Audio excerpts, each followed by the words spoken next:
Nah, sekarang kita pertanyaannya satu, di LQ45 masih ada nggak sih yang kayak gini? Masalahnya kan LQ45 itu banyaknya yang sudah mature, market cap-nya sudah terlalu besar, tidak ada ruang untuk bertumbuh lagi. Nah, kita akan cari tahu yang kira-kira masih growth di LQ45 itu apa. Nah,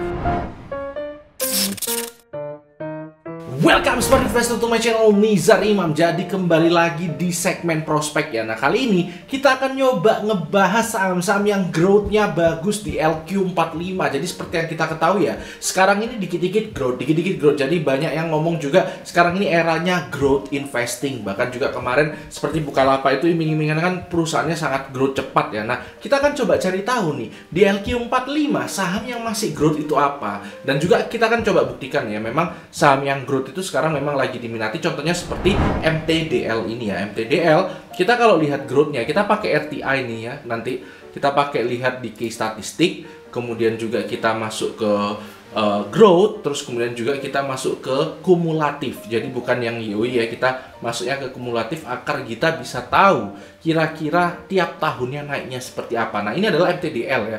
Kita bisa lihat ini Desember ya, terus kemudian kumulatif. Kita bisa lihat untuk revenue growth sama net profit growth MTDL ini sangat luar biasa. Kita bisa lihat ya seperti ini. Ini memang bisa, saya kemarin waktu dulu itu sebelum naik saya bilang ya, memang saham terbaik di tech itu adalah MTDL di IG ya. Nah, ini memang terbukti revenue dan net profitnya itu bagus banget, dan juga dividen per share-nya itu growth juga. Nah, kemudian kita contohnya seperti berikutnya adalah Sido. Nah, Sido ini yang mungkin bisa dibilang eksponensial ya, nggak linear lagi ya. Kalau kita bisa lihat di sini, untuk revenue-nya tuh sebelumnya minus terus bertumbuh sampai seperti ini. Net profit-nya juga kurang lebih ini eksponensial ya, bukan linear lagi tapi eksponensial, melengkung ke atas seperti ini. Nah, ini seperti Sido dan MTDL. Nah, sekarang kita pertanyaannya satu, di LQ45 masih ada nggak sih yang kayak gini? Masalahnya kan LQ45 itu banyaknya yang sudah mature, market cap-nya sudah terlalu besar, tidak ada ruang untuk bertumbuh lagi. Nah, kita akan cari tahu yang kira-kira masih growth di LQ45 itu apa. Nah, saya rasa ada 5 saham yang masih menarik growth-nya di LQ45. Jadi langsung aja. Yang pertama itu adalah Tower.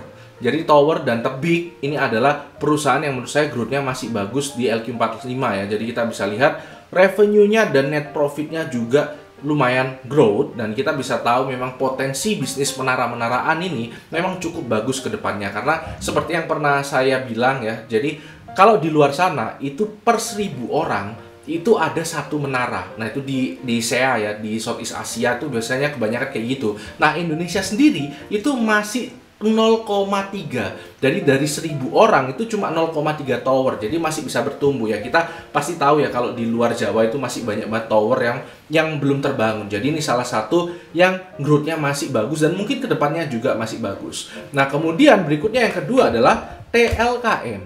TLKM ini juga kita bisa lihat seperti ini. Ini kemarin 2017-16 masih ada flux ya, tapi sekarang sudah mulai stabil growth lagi. Dan juga kita bisa melihat internet di masa depan juga masih akan terus lanjut ya. Apalagi pendapatan utama TLKM itu adalah jualan paket data ya. Nah, ini kalau misalnya kita bayangkan ke depannya internet makin maju, harusnya ini pendapatannya juga growth juga. Itu adalah yang kedua. Yang ketiga itu adalah BBCA ya. Ini mungkin salah satu bank yang growth-nya memang stabil banget ya, tapi ini kita bisa lihat revenue, terus kemudian net profit-nya growth ya, stabil. Cuma ini kalau lihat dari revenue-nya ini sudah mulai mature memang ya, sudah mulai agak melambat dikit seperti itu. Nah, ini yang ketiga. Yang keempat itu adalah, nah ini mungkin yang agak saya juga sendiri itu kaget ya. Jadi itu adalah Era itu revenue-nya kumulatif itu bagus loh ya. Terus kemudian net profitnya ini juga meskipun agak naik turun, tapi kita bisa lihat pertumbuhannya itu ke atas ya. Nah, ini tidak lain tidak bukan karena memang ya pendekatan bisnis Era yang cukup agresif ya. Jadi mereka berani ambil pinjaman untuk buka gerai baru, cukup ekspansinya itu cukup agresif gitu. Buka banyak gerai langsung sekaligus. Nah, itu adalah memang strategi bisnisnya Era, dan mulai kelihatan hasilnya sekarang. Ternyata memang revenue dan net profitnya tumbuh stabil. Cuma Era ini ya memang tipikal saham growth banget ya. Jadi dividennya itu nggak terlalu besar ya. Jadi kita bisa lihat nggak tumbuh bahkan ya. Ini dari 3 tahun yang lalu itu nggak tumbuh. Di situ-situ aja dividennya. Nah, itu memang tipikal saham growth ya, seperti itu. Nah, kemudian berikutnya yang menurut saya cukup menarik yang nomor 5 itu adalah ICBP.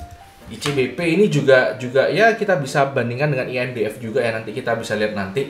Nah, ICBP ini kita harus tahu ya, ini stabil growth seperti ini, revenue dan net profitnya juga stabil. Ini masih jauh dikatakan untuk mature ya, tapi kita harus tahu bahwa memang ICBP ini ada pendekatan yang cukup berani, cukup bold, yaitu ngambil pinjaman yang cukup besar untuk akuisisi Pine Hill di luar sana, di Eropa, Afrika ya, untuk ekspansi cakupan bisnisnya itu biar melebar sampai Eropa dan Afrika. Nah, pertanyaannya cuma satu sekarang. Apakah debt-nya tadi bisa diimbangi dengan pertumbuhan ini?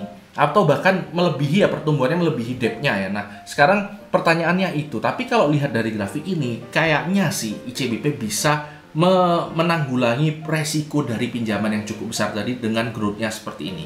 Gitu. Nah, ini ICBP ini INDF juga nggak kalah ya. Bagus juga seperti ini.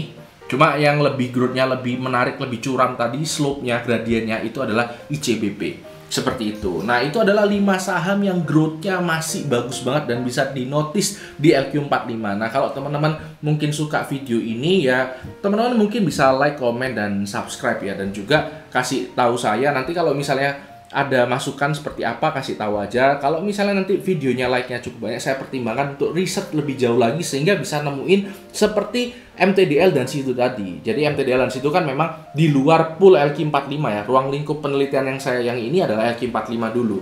Nanti kalau banyak yang like, saya coba ganti lagi ruang lingkupnya lebih besar lagi. Seperti itu. Itu aja episode kali ini. Karena hidup harus seimbang, tetap cerdas dan tetap santai.